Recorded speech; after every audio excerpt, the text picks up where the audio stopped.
मैं आपको एक तस्वीर दिखाना चाहता हूं। आपके स्क्रीन पर आप देख सकते हैं राहुल गांधी अखिलेश यादव के साथ, और ये चुनावों की बात की तस्वीर है। और नीचे आप देख सकते हैं प्रधानमंत्री नरेंद्र मोदी चंद्रबाबू नायडू और नीतीश कुमार के साथ हैं।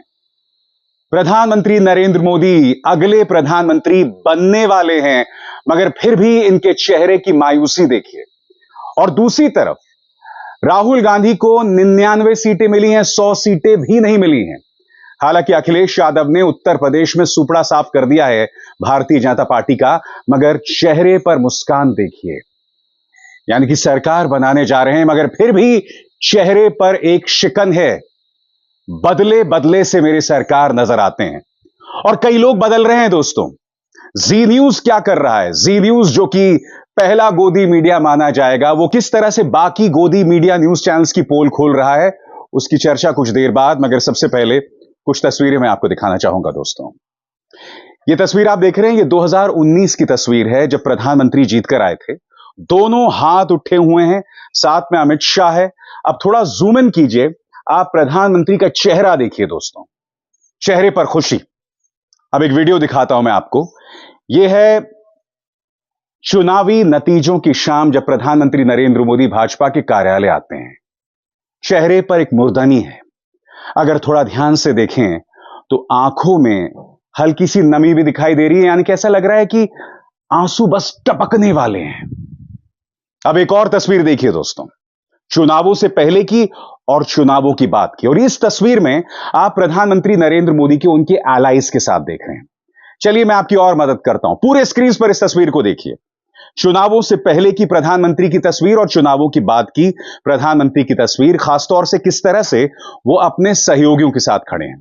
चुनावों से पहले आप देख सकते हैं प्रधानमंत्री बीचों बीच हैं, उनकी एक तरफ नड्डा हैं, और काफी दूरी पर बाकी जो सहयोगी दल के तमाम नेता हैं, दूर दूर खड़े हैं। प्रधानमंत्री बीचों बीच हैं। यह स्पष्ट किया जा रहा है इस तस्वीर के जरिए कि प्रधानमंत्री से बड़ा कोई नहीं। अब जो दूसरी तस्वीर है, जो कल ही की तस्वीर है, आप देख सकते हैं कि चंद्रबाबू नायडू भी हैं, नीतीश कुमार भी हैं, और सब सटे हुए हैं। प्रधानमंत्री ने एक अलग जैकेट पहना हुआ है, बस यही फर्क साबित कर रहा है उनमें और बाकी नेताओं में। मगर आप देख सकते हैं कि यहां पर वाकई एक गठबंधन की सरकार दिखाई दे रही है। ऐसा क्यों हुआ दोस्तों? ऐसा इसलिए हुआ है कि प्रधानमंत्री नरेंद्र मोदी की अब वो ताकत नहीं रही। प्रधानमंत्री नरेंद्र मोदी अपने सरकार के भविष्य के लिए तेलुगु देशम पार्टी और नीतीश कुमार पर आश्रित हैं, क्योंकि बहुमत से भाजपा 32 सीटें दूर है। यह फर्क होता है संपूर्ण बहुमत की सरकार या संपूर्ण बहुमत की पार्टी वाली सरकार और एक ऐसी पार्टी जो आश्रित है अपने सहयोगी दलों पर। जज्बात बदल गए, हालात बदल गए, प्रधानमंत्री नरेंद्र मोदी की बॉडी लैंग्वेज बदल गई।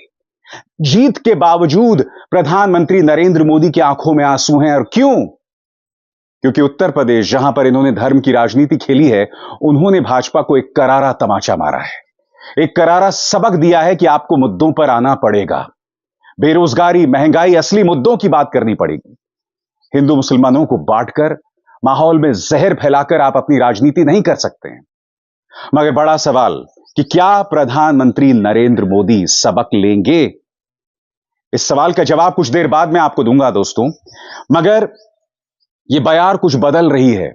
अब मैं आपको एक क्लिप दिखाना चाहता हूं, जी न्यूज का करीब 1-1.5 मिनट का क्लिप है।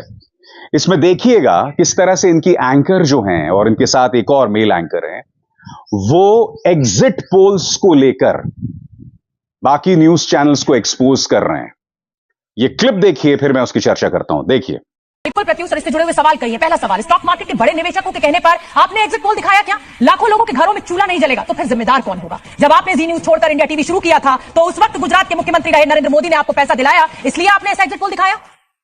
ऐसा सुना गया है कि कुछ साल पहले प्रधानमंत्री आपसे नाराज हो गए थे, तो स्वर्गीय अरुण जेटली के कहने पर मुंबई के एक बिजनेसमैन ने आपकी पीएम मोदी से सुलह कराई थी। ये सवाल है कई न्यूज चैनल और उनके मालिकों से। और ये सवाल हम इंडिया टीवी के मालिक रजत शर्मा से पूछ रहे हैं। और क्या आपने अपने पति, ये हम न्यूज 24 के अनुराधा प्रसाद से सवाल पूछ रहे हैं। जो पहले सवाल थे तो इंडिया टीवी से हमने पूछे थे, और अब ये न्यूज 24 से कि क्या आपने अपने पति राजीव शुक्ला के कहने पर ये एग्जिट पोल चलाया? राजीव शुक्ला बीसीसीआई के उपाध्यक्ष है और गृह मंत्री अमित शाह के बेटे जय शाह सचिव है। क्या बीसीसीआई वाली दोस्ती के दबाव की वजह से गलत एग्जिट पोल दिखाया गया? अब ये देखिए, अब आगे अगला सवाल है एबीपी न्यूज से। कुछ दिन पहले आपके संस्थान में एक संपादक को रखवाया गया जिन्हें आपने निकाल दिया था, क्या उनकी सलाह पर एग्जिट पोल चलाया? तो एबीपी के मालिक अतिदेश सरकार से जी न्यूज का यह सवाल है कि आपको विज्ञापन देने वालों को सिस्टम से विज्ञापन देने से मना कराया गया था, क्या उन विज्ञापन देने वालों को वापस लाने के लिए आपने ऐसा किया? लोगों को हुई लाखों करोड़ के नुकसान की भरपाई आखिर कौन करेगा? और अब आज तक के मालिक अरुण पुरी से ये सवाल है, अरुण पुरी से, आज तक के मालिक अरुण पुरी से ये सवाल है, एग्जिट पोल का असर शेयर मार्केट पर पड़ेगा क्या? एग्जिट पोल का असर देश की जनता पर पड़ेगा? ये एग्जिट पोल सच्चाई के आसपास भी नहीं है। ये आज तक के मालिक अरुण पुरी से ये सीधा सवाल है। जो लोगों के सेंटीमेंट और उनके साथ खेला गया शेयर मार्केट अचानक से एग्जिट पोल पर अचानक से बढ़ा और उसके बाद ठीक काउंटिंग वाले दिन वो सीधे गोता लगाता। बिल्कुल, और ऐसा माना जा रहा है कि एग्जिट पोल्स की वजह से लाखों लोगों को करोड़ों रुपए का चूना लगा है। क्या आज तक के executive editor in chief Kalli Purie को नहीं पता था? पहला सवाल कि एग्जिट पोल का असर शेयर मार्केट पर पड़ेगा, एग्जिट पोल का असर देश की जनता पर पड़ेगा, ऐसा कहा जा रहा है। एग्जिट पोल सच्चाई के आसपास भी नहीं है। यानी कि आप देख सकते हैं, जी न्यूज यहां इंडिया टुडे से सवाल पूछ रहा है, प्रदीप गुप्ता से सवाल पूछ रहा है, अन्य बाकी तमाम न्यूज चैनल से उनके एग्जिट पोल्स पर सवाल पूछ रहा है कि जो आपने 400 सीटें दी थी, क्या उसका मकसद यह था कि आप शेयर बाजार में घोटाला कर सकें? यह तो कल्पना से भी विचित्र हो गया दोस्तों। और ऐसा क्यों हुआ है? देखिए, आपको समझना पड़ेगा कि तमाम गोदी मीडिया न्यूज चैनल्स का एक मालिक, और वो है भाजपा। और भाजपा में भी प्रधानमंत्री कार्यालय का एक अधिकारी है जिसका नाम है हिरेन जोशी। ये हिरेन जोशी इन पर पूरी तरह से कंट्रोल रखता है। मगर जैसे ही बहुमत से दूर हुई है भाजपा, अब गोदी मीडिया में गैंग वॉर शुरू हो गया है। आप देख रहे हैं किस तरह से पोल खोल रहा है जी न्यूज। इनके न्यूज एंकर्स ने प्राइम टाइम में बार बार जहर घोला था, पत्रकारिता को शर्मसार किया था। मगर आज कम से कम एग्जिट पोल्स को लेकर, उसकी हकीकत को लेकर वो दूसरों की पोल खोल रहे हैं। हालांकि मैं स्पष्ट कर दूं, जी न्यूज का जो पहला एग्जिट पोल आया था उसमें उन्होंने भी करीब 380 से 370 सीटें भाजपा के गठबंधन को दे दी थी, मगर बाद में उन्होंने इसमें सुधार लाए और ये जो 380-390 का फिगर था वो 305-310 पर आ गया। इसीलिए ये लोग इस तरह की बातें कर रहे हैं। क्या इसका अर्थ यह हुआ कि गोदी मीडिया सुधरने वाला है? मैं एक बात स्पष्ट कर दूं दोस्तों, अगर गोदी मीडिया सत्ता से सवाल करने लगे तो मैं उनका स्वागत करूंगा, दिल से स्वागत करूंगा, अपने मंच पर उनकी तारीफ करूंगा। मगर आप भी जानते हैं यह इतना आसान नहीं, ऐसा होने नहीं वाला है। मगर क्या यह शुरुआत है? क्योंकि मैं नहीं भूला हूं दोस्तों, जब यह एग्जिट पोल आया था तब किस तरह से आज तक न्यूज चैनल्स के 2 पत्रकार यूट्यूबर्स और विपक्ष का मजाक उड़ा रहे थे। वो ये तक कह रहे थे कि ये जो बेरोजगारी, महंगाई, लोकतंत्र खतरे में है, ये जो तमाम मुद्दे यूट्यूबर्स उठाते हैं, यानी कि अभिसार शर्मा, रवीश कुमार उठाते हैं, एग्जिट पोल्स ने उनकी पोल खोलकर रख दी है। और यही नहीं, इसी क्लिप में एक पापा की परी हैं जो ये कहती हैं कि हमें इन यूट्यूबर्स की बात करने की जरूरत नहीं है। मैं आपको ये क्लिप दिखाना चाहूंगा दोस्तों, उसे देखिए और फिर मैं उसकी चर्चा करता हूं। देखिए। और एक ऐसी लहर चलाने की कोशिश की जैसे कि देश में अंदर जमीन पर प्रधानमंत्री मोदी के लिए एक बड़ा नेगेटिव माहौल है और लोग बड़े परेशान हैं, संविधान खतरे में आ गया है, हमारे सारे इंस्टीट्यूशंस खतरे में आ गए हैं, बड़े बड़े नेताओं को जेल में डाल दिया, इससे लोग बड़े नाराज हैं, अर्थव्यवस्था, बेरोजगारी, ये सारे जितने मुद्दे थे, लोकतंत्र खतरे में आ गया है, आज़ादी हमारी खतरे में आ गई है, ये हमारे आखिरी चुनाव होंगे अगर ऐसा हो गया कि अगर प्रधानमंत्री जीत गए तो।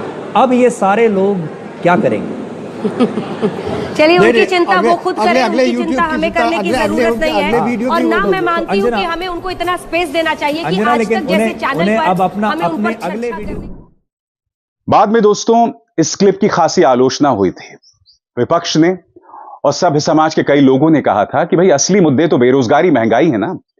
और जब नतीजे आए और नतीजे एग्जिट पोल्स के बिल्कुल उलट थे, भाजपा को अपने दम पर बहुमत नहीं मिला, तब इस क्लिप का हवाला दिया जा रहा था। और मैं नहीं भूला हूं जब पवन खेरा ने इसी मंच पर जाके उस महिला पत्रकार से सवाल किया तो वो पलटकर ये कहती हैं कि मैं विपक्ष के लिए नहीं कह रही थी, मैं तो यूट्यूबर्स के लिए कह रही थी। सुनिए उन्होंने क्या कहा। पवन जी नहीं, आप गलत कोट कर रहे हैं और ऐसा आपके कई लोग कर रहे हैं और बहुत सारे लोग जबरदस्ती डाल रहे हैं। वो यूट्यूबर्स पर जब मेरे को एंकर ने टिप्पणी शुरू की कि जो यूट्यूबर्स हैं वो ये कहते थे, वो कहते थे, तब मैंने उनके लिए ये कहा था कि आज तक जैसे चैनल पर हम 5 मिनट यूट्यूबर्स क्या कर रहे हैं इस पर चर्चा ना करें। तो अच्छा वो आपने बात कह दी तो मैंने इसको क्लैरिफाई कर दिया। कांग्रेस पार्टी के गेस्ट आते हैं मेरे शो में और मुझे किसी को सफाई देने की जरूरत है नहीं, लेकिन वो टिप्पणी यूट्यूबर्स के लिए थी। सबसे पहले इस पापा की परी से मैं कुछ कहना चाहता हूं। अगर मेरे जैसे यूट्यूबर्स असली सवाल उठा रहे हैं, बेरोजगारी, महंगाई, लोगों के मुद्दे जनता के सामने रख रहे हैं ना, और अगर तुम नहीं रख रहे हो तो तुम्हें आनी चाहिए शर्म। तुम पत्रकारिता नहीं कर रहे हो, तुम एक पॉलिटिकल पार्टी की सेवा कर रहे हो, उनके प्रवक्ता बने हुए हो। तुम्हें अपने गिरबान में झांक के देखने की जरूरत है कि पिछले 5-10 सालों में इन तमाम डिबेट्स में तुम एक सुपारी लेकर चलते हो विपक्ष के खिलाफ। इन डिबेट्स में तुम्हारी लड़ाई जो है वो सिर्फ विपक्ष के नेताओं के साथ होती है, जिससे पता चलता है कि तुम्हारा एजेंडा क्या है। यह वही महिला पत्रकार है जिसने बाकायदा एक शो किया था, इंडिया के पापा। अब जाहिर सी बात है दोस्तों, इस देश में दो ही लोग हैं जिन्होंने प्रधानमंत्री नरेंद्र मोदी को इंडिया का बाप बताया था। एक संबित पात्रा, आपको याद होगा जब उनकी बहस हो रही थी कन्हैया कुमार से, और दूसरा ये मोहतरमा। ये मोहतरमा कह रही है कि हमें यूट्यूबर्स को तरजीह देने की जरूरत नहीं है, हमें आपकी जरूरत भी नहीं है। हमारी जो पहुंच है लोगों तक बहुत सीमित है, मगर इस सीमित पहुंच के बावजूद हमारे सवालों से आप लोग हिल गए हैं, क्योंकि आप जनता के सवाल नहीं उठा रहे हैं। और जब मैं सीमित पहुंच की बात करता हूं ना दोस्तों, तो मैं आपको बताना चाहता हूं मैं क्या कह रहा हूं। अगर 100 लोग हैं तो इन 100 लोगों में से 95 लोगों तक यही गोदी मीडिया का जहर पहुंचता है। वो जो 5 लोग हैं ना, बाकी 5 लोग, उन तक अभिसार शर्मा, ध्रुव राठी, रवीश कुमार पहुंचते हैं। इसीलिए प्राइम टाइम में जहर है, इसीलिए देश का एक बहुत बड़ा वर्ग ब्रेन वॉश्ड है नफरत और हिंदू मुस्लिम मुद्दों से। अगर मेरे जैसे पत्रकार 95% लोगों तक पहुंच रहे होते तो आज इस देश की जनता मुद्दों पर भाजपा से सवाल कर रही होती, सरकार से सवाल कर रही होती है। मगर पिछले 10 सालों में जिस तरह से ब्रेन वॉश किया गया है इनके तमाम प्राइम टाइम शोज की वजह से, असली मुद्दे आपके सामने नहीं आ रहे हैं। मगर जो ग्रामीण इलाके हैं, जो बेरोजगारी महंगाई से त्रस्त हैं, जो अग्निवीर योजना से नाराज हैं, उन पर इस प्राइम टाइम के जहर का कोई असर नहीं पड़ रहा है। जो शहरी इलाके हैं, जिनकी जो जिंदगी है वो थोड़ी ज्यादा सुकून में है, वो इस प्राइम टाइम के जहर को देखकर खुश हैं, जहां पर इन पापा की परियों या उस तिहाड़ी का प्रभाव दिखाई देता है। और दूसरी बात, इन पापा की परियों से मैं सवाल पूछना चाहता हूं, वो कौन सी पापा की परी थी जो जहांगीरपुरी में जब बुलडोजर से गरीबों का घर तोड़ा जा रहा था सुप्रीम कोर्ट के आदेश के बावजूद, वो कौन सी पापा की परी थी जो बुलडोजर पर चढ़ गई थी? और इसलिए चढ़ गई थी क्योंकि उसे अपने पति का ट्रांसफर रुकवाना था। वो कौन से ही पापा की परी थी जो एक न्यूज चैनल में काम करने के बावजूद समानांतर तौर पर अपना एक बिजनेस चलाती है जो उसके चैनल के नियमों के खिलाफ है, और उस बिजनेस में उसे भाजपा के कुछ मंत्रियों की मदद मिलती है? ये कौन सी पापा की परी है? ये वो पापा की परी जवाब दे जिसका चेहरा भी कुछ देर पहले आपने देखा था। कौन है वो? अब आप समझे दोस्तों, अब आप समझे ये लोग मुद्दा क्यों नहीं उठाते हैं? क्योंकि ये लोग डरे हुए हैं। ये लोग डरे हुए हैं, इसीलिए वो मेरे जैसे पत्रकारों से ईर्ष्या कर रहे हैं जिनकी पहुंच इनसे बहुत कम है। मैं आपको एक क्लिप दिखाना चाहता हूं दोस्तों। रिपब्लिक का संपादक जो खुद प्राइम टाइम में जहर उगलता है, वो खुद एक डिबेट में कह रहा था कि यूट्यूबर्स तो मुश्किल से 10 लाख लोगों तक पहुंचते हैं, हम 140 करोड़ भारतीयों तक पहुंचते हैं। सुनिए वो क्या कह रहा था। अब गोस्वामी आपको बता रहा हूं, अरे यूट्यूब में कितने भारतीय हैं, कितने लोग हैं जो सुबह शाम वो यूट्यूब में खबर देखते हैं? नहीं, लोग टीवी पे खबर देखते हैं। भारत में आप समझ लीजिए, यूट्यूब एक बहुत बड़ी वायरल वीडियो हो गई तो कितने वो लोग देखेंगे? 10 लाख देखेंगे। 10 लाख की संख्या 140 करोड़ भारतीयों के बीच में 10 लाख होता क्या है? यही गणित है। ये 0.00001% ही नहीं है। इसलिए ये जो हमारी ऑब्सेशन हो गई हमारी सोसाइटी में, यूट्यूब पे बोला। अरे कौन देखता है इन यूट्यूब वालों को? इनको डॉलर में पैसा मिलता है। वो जितने भारत के खिलाफ बोलेंगे उतने ज्यादा डॉलर इनको मिलेंगे। ये सच्चाई है। ये भाई इनके लिए बहुत बड़ी कॉमर्स है। ये पैसे बनाने का तरीका है। इनकी कोई राष्ट्रभक्ति नहीं है। मैं इन यूट्यूबर्स को नहीं मानता। यह भी बौखलाहट की एक और मिसाल है। मैं फिर कहता हूं, अगर हम कम लोगों तक पहुंचते हैं तो ये सरकार हम पर अंकुश डालने की क्यों कोशिश करती है? हम पर इनकम टैक्स की रेड क्यों मारती है? ईडी के जरिए हमें क्यों परेशान करती है? Delhi police anti terror cell के जरिए हम पर क्यों निशाना साधती है? HW news, Quint, news click पर निशाना क्यों साधती है? ये सवाल किए जाएंगे ना। अगर हमारी पहुंच कम है, अगर हमारा कोई औचित्य नहीं है, अगर हम इर्रेलेवेंट हैं। हकीकत यह दोस्तों, भाजपा जो बहुमत से दूर रह गई है, सही मायने में ये पत्रकार इर्रेलेवेंट हो रहे हैं और अब इनमें ही गैंग वॉर शुरू हो गया है। और आज मैं एक भविष्यवाणी करना चाहता हूं, हर गुजरते दिन के साथ इनका रेलेवेंस, इनका औचित्य खत्म होता जाएगा, क्योंकि ये लोग मुद्दे नहीं उठा रहे हैं, जनता के मुद्दे नहीं उठा रहे हैं। और ये अब भी अगर सुधर जाएं तो ये अपना वजूद बचा सकते हैं। अगले 5 साल इनके सामने एक और इम्तिहान है। अगर अगले 5 साल ये गोदी मीडिया आपके मुद्दे उठाएगा ना दोस्तों, तो ये अपनी साख बचा सकता है। मगर अगर ये लोग इसी तरह से एक पॉलिटिकल पार्टी की नौकरी बजाते रहे, उनकी सुपारी लेकर विपक्ष पर निशाना साधते रहे, तो कुछ नहीं होने वाला है। आपने प्रधानमंत्री का चेहरा देखा जिसका मैंने जिक्र किया। आंखों में नमी थी, बावजूद इसके कि वो एक बार फिर प्रधानमंत्री बनने जा रहे हैं। अब कई लोग ये कह रहे हैं कि अब प्रधानमंत्री नरेंद्र मोदी एजेंसीज का इस्तेमाल नहीं करेंगे, जोर आजमाइश नहीं करेंगे, अपने विरोधियों को जेल में नहीं भेजेंगे। तो क्या यह ऐसा होगा? यकीनन दोस्तों, चूंकि अब भाजपा के अपने दम पर बहुमत नहीं है, तो जाहिर सी बात है उन पर दबाव होगा। नीतीश कुमार और चंद्रबाबू नायडू उन पर लगातार दबाव बनाएंगे। अब देखना यह है कि जब मंत्रालय बांटे जाते हैं तो कौन से मंत्रालय किसके पास जाते हैं। कुछ दिनों पहले खबर आई थी कि चंद्रबाबू नायडू ये दबाव बना रहे हैं कि होम मिनिस्ट्री अमित शाह को न दी जाए। अगर ऐसा हो जाता है ना दोस्तों, इससे यह प्रमाणित होगा कि सहयोगी दलों का दबाव प्रधानमंत्री मोदी पर काम कर रहा है। मगर कई लोग ये कह रहे हैं कि अब प्रधानमंत्री एजेंसीज का इस्तेमाल नहीं करेंगे।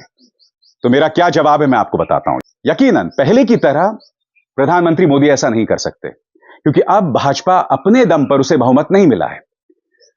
मगर आप ये नहीं भूल सकते दोस्तों, और बहुत ध्यान से सुनिएगा, प्रधानमंत्री का जो वर्चस्व है, उनका जो वजूद है ना, वो इसी मीडिया के फॉल्स और झूठे प्रोपेगेंडा की वजह से। उनका जो वजूद है वो इन्हीं agencies, CBI, income tax, NIA, ED की दबंगई की वजह से है।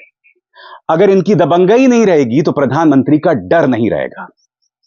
अब एक और बात पर गौर कीजिए, आने वाले दिनों में आप देखिएगा, इंडिया गठबंधन में ऐसी कई पॉलिटिकल पार्टीज हैं जिनके 1-2 सांसद हैं, जैसे आम आदमी पार्टी है, 2-3 सांसद हैं, और कई ऐसी पॉलिटिकल पार्टीज हैं जिनके 2-2, 3-3 सांसद हैं। आप देखिएगा, साम दाम दंड भेद से इन पर दबाव बनाया जाएगा। एजेंसीज का दबाव, पैसे का लोभ, ये तमाम चीजें काम करने वाली हैं। पूरी कोशिश की जाएगी, पूरी कोशिश लगातार की जाएगी कि विपक्ष के छोटे छोटे दलों को अपनी तरफ लाया जाए, भाजपा में शामिल किया जाए, और फिर बाय इलेक्शंस में भाजपा यहां जीत जाए, ताकि अगले 2-2.5 सालों तक भाजपा अपने दम पर बहुमत हासिल कर ले। ऐसा हो सकता है और ऐसा शायद हो भी जाए। मगर इसका जनता में क्या संदेश जाएगा? जनता में संदेश जाएगा कि प्रधानमंत्री नरेंद्र मोदी की ताकत है तो एजेंसीज की वजह से है। प्रधानमंत्री नरेंद्र मोदी की ताकत है तो किसकी वजह से है? गोदी मीडिया की वजह से है। अगर यह सब ना हो तो फिर प्रधानमंत्री नरेंद्र मोदी का चेहरा मुरझा जाता है, जैसा कि उस शाम को हमने देखा था। अगर यह सब ना हो तो प्रधानमंत्री नरेंद्र मोदी की आंखों में आंसू होते हैं। तब प्रधानमंत्री जय श्री राम भी नहीं कहते हैं। आपको याद है कि नहीं, जिस दिन नतीजे आए थे, शाम को प्रधानमंत्री भाजपा के कार्यालय पहुंचते हैं और जय श्री राम का नारा भी नहीं लगाते हैं। नारा कौन सा लगाते हैं? जय जगन्नाथ। क्यों? क्योंकि उन्होंने उड़ीसा में सरकार बना ली थी। राम को भूल गए, सिर्फ इसलिए कि आपको अयोध्या में, या ये कहा जाए फैजाबाद में, हार का सामना करना पड़ा। सिर्फ इसलिए कि उत्तर प्रदेश ने आपको धूल चटा दी। गठबंधन को, महागठबंधन को जो है 43 सीटें मिल गई, सिर्फ इसलिए अब आप राम को भूल जाएंगे। इसीलिए मैं आपसे बार बार कहता रहा हूं कि जो लोग राजनीति में धर्म का इस्तेमाल करते हैं उन्हें पहचानिए। इनके मन में राम के लिए कोई प्यार नहीं है। अगर प्यार होता तो उस शाम प्रधानमंत्री भारत माता की जय के नारे के साथ साथ जय श्री राम के नारे भी लगाते, मगर उन्होंने नारा लगाया जय जगन्नाथ का, क्योंकि उड़ीसा में सरकार बन गई थी। और अगर 5 साल बाद उड़ीसा में सरकार नहीं रहती है, तब ये जगन्नाथ को भी भूल जाएंगे। याद है कि नहीं प्रधानमंत्री ने क्या नारा लगाया था? फिर से सुनिए। जय जगन्नाथ, जय जगन्नाथ। भूल गए राम को। इस तरह से राजनीति अपॉर्चुनिस्ट है। इस तरह से भाजपा अवसरवादी है, जिसका नमूना मैंने आपके सामने देखा। अपना वजूद बनाए रखने के लिए ये लोग एजेंसीज का इस्तेमाल फिर से करेंगे, धन का इस्तेमाल फिर से करेंगे, ताकत डर का इस्तेमाल फिर से करेंगे। मगर कहा जाता है ना कि काठ की हांडी आप कब तक चढ़ाएंगे, आप कब तक लोगों को डराएंगे। वो एक कहावत है, कहानी है दोस्तों, भेड़िया आया भेड़िया आया। आप बार बार डराएंगे, एक पॉइंट के बाद ये डर चला जाएगा। जनता देख रही है, जनता समझ रही है। अभिसार शर्मा 100 में से 5 लोगों तक बेशक पहुंचता हो, मगर वो अपने छोटे से मंच पर आप जैसे लोगों के सामने मुद्दों पर सवाल करता है। वो सवाल जो ये गोदी मीडिया नहीं करता है। जिस दिन गोदी मीडिया ने सवाल पूछने शुरू कर दिए, तब अभिसार शर्मा की जरूरत ही नहीं है। मगर ये गोदी मीडिया वो सवाल नहीं करेगा, क्योंकि ये लोग डर पर ऑपरेट करते हैं। ये ढीठ हैं, इनके अपने निजी इंटरेस्ट हैं। अगर इन्होंने सवाल पूछना शुरू कर दिया तो वो तिहाड़ी दोबारा जेल चला जाएगा। वो पापा की परी, उसके पति का ट्रांसफर हो जाएगा किसी ऐसी जगह पर जहां से काम करना मुश्किल हो जाएगा। हर किसी में वो हिम्मत नहीं कि परिवार पर निशाना होने के बावजूद सवाल करे। और आप जानते हैं पिछले 8-9 सालों में मैंने और मेरे परिवार ने कितनी चुनौतियों का सामना किया है, और आगे भी कर रहा हूं, करता रहूंगा। परवाह नहीं है, सवाल करूंगा, जो मेरा काम है, जो हर पत्रकार का काम होना चाहिए। अभिसार शर्मा को दीजिए इजाजत। नमस्कार। स्वतंत्र और आजाद पत्रकारिता का समर्थन कीजिए, सच में मेरा साथी बनिए। बहुत आसान है दोस्तों, इस ज्वाइन बटन को दबाइए और आपके सामने आएंगे ये 3 विकल्प, इनमें से एक चुनिए और सच के इस सफर में मेरा साथी बनिए।